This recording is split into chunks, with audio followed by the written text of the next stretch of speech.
ईडीला नडले संकटमोचक म्हणून काँग्रेसला तारले, सिद्धरामय्या यांना पायउतार करायला लावलं आणि कधी काळी भारतातील एका मोठ्या यंत्रणेला पुरून उरणारे डी.के. शिवकुमार कर्नाटकचे मुख्यमंत्री बनले। अलीकडेच त्यांनी मुख्यमंत्रीपदाची शपथ घेतली आणि त्यांनी जशी मुख्यमंत्रीपदाची शपथ घेतली तशी कर्नाटकच्या राजकारणात मोठी उलथापालथ झाल्याचं पाहायला मिळालं। कर्नाटकचं राजकारण हा संपूर्ण देशभरात चर्चेचा विषय बनला।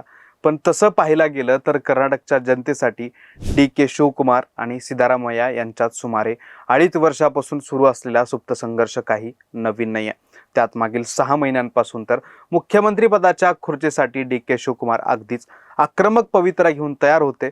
म्हणूनच कर्नाटकात काँग्रेसची सत्ता असताना तिथल्या अंतर्गत राजकारणातील वाढत्या कलहावर तोडगा काढणं पक्षश्रेष्ठींसाठी गरजेचं होतं।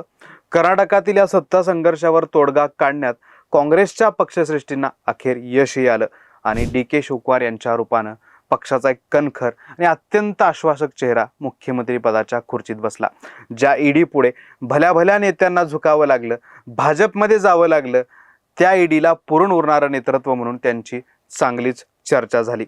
म्हणूनच आता कर्नाटकच्या राजकारणात उलथापालथ घडवून आणणाऱ्या डी.के. शिवकुमार यांचा एकंदरीत प्रवास कसा होता, ते ईडीला कसे नडले, तसंच ते आता खरोखरच काँग्रेसचा राष्ट्रीय चेहरा बनून पक्षाला वाचवू शकतील का, हेच सगळं राजकारण बिटवीन द लाईन्स मध्ये सांगणार आहे। त्यामुळे व्हिडिओ शेवटपर्यंत नक्की बघा।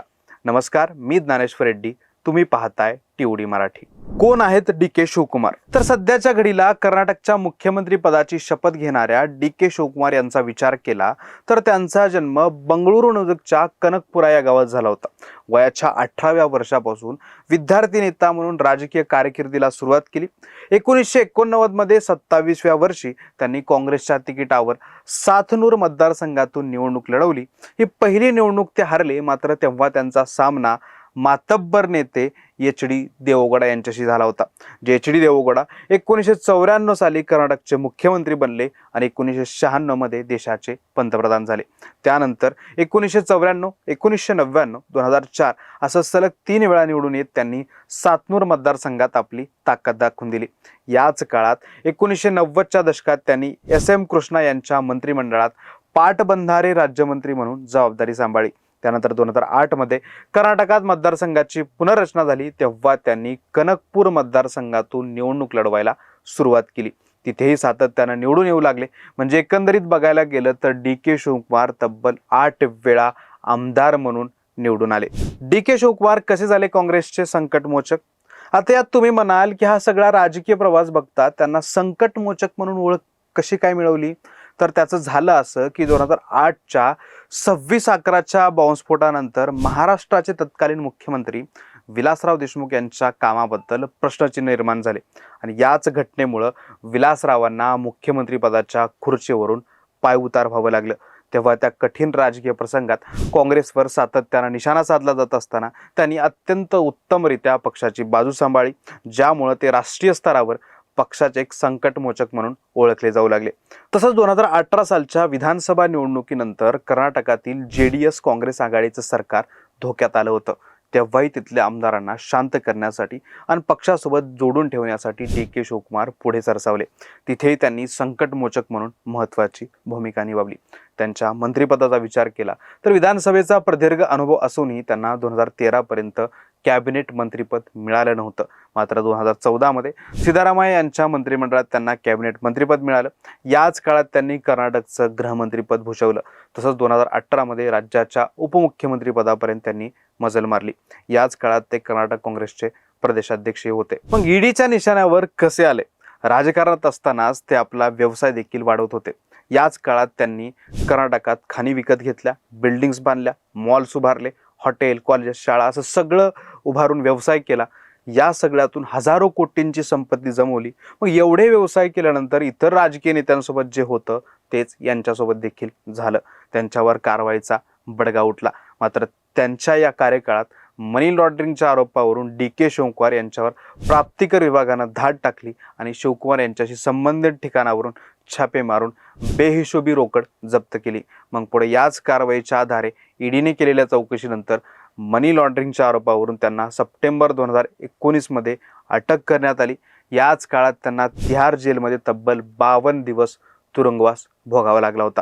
तेव्हा त्यांच्या तुरुंगवासाच्या काळात स्वतः सोनिया गांधी यांनी तिहार जेलमध्ये जाऊन शिवकुमार यांची भेट घेतली आणि त्यांच्या पाठीशी संपूर्ण पक्ष उभा असल्याचा विश्वास व्यक्त केला। म्हणजे शिवकुमार हे गांधी कुटुंबासाठी, काँग्रेससाठी किती महत्त्वाचे आहेत हेच यातून स्पष्ट होतं। नंतर काही काळानं दिल्ली उच्च न्यायालयाने त्यांना 25 लाखाच्या वैयक्तिक जात मुचलक्यावर जामीन मंजूर केला। ईडीच्या कारवाईनंतरही काँग्रेसमध्येच का? खरं तर याच काळात काँग्रेसचे कित्येक नेते ईडीला घाबरून भाजपवासी होत होते।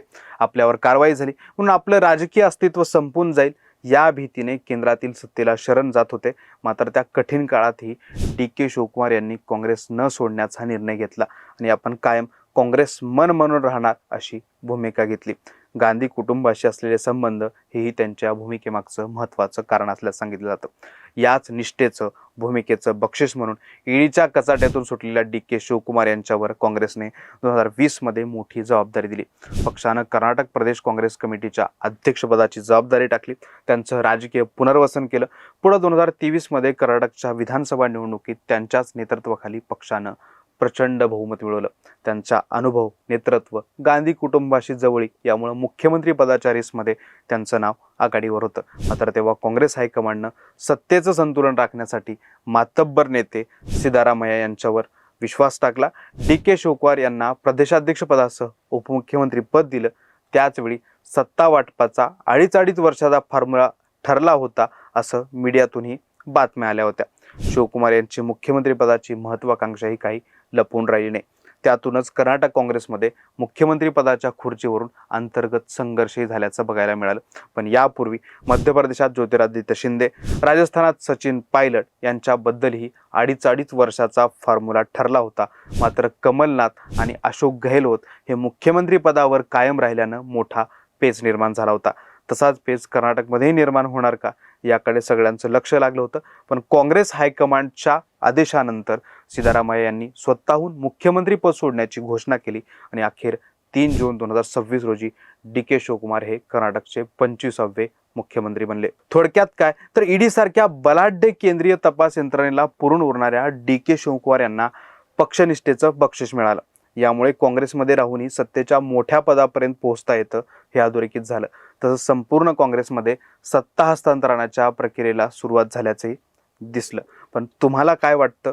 सिद्धारामय्या यांना हटवून DK शिवकुमार यांना मुख्यमंत्री करण्याचा काँग्रेसचा निर्णय योग्य आहे का?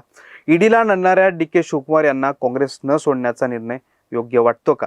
कमेंट करून नक्की सांगा। हे विश्लेषण तुम्हाला आवडलं असेल तर व्हिडिओला लाईक करा, व्हिडिओ मित्रमंडळींना शेअर करा।